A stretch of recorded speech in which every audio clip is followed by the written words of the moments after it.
Good evening po. Nandito po kami sa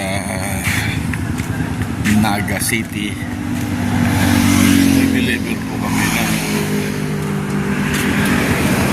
yung mga baso at plato galing ng Isabela. Ito po,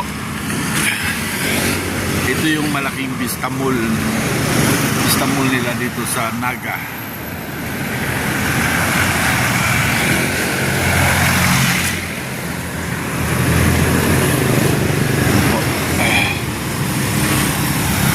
Nakababa na ho kami, medyo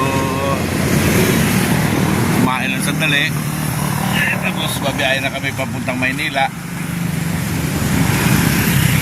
10 oras na naman po yung biyahe namin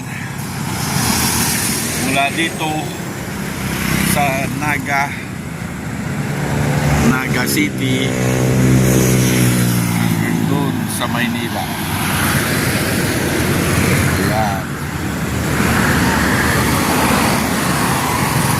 Doon, bukas pa yung kanilang Vista Mall.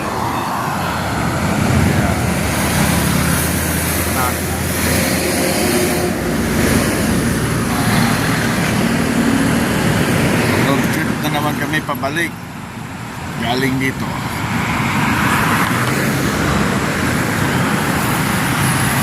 Galing dito sa Bicol.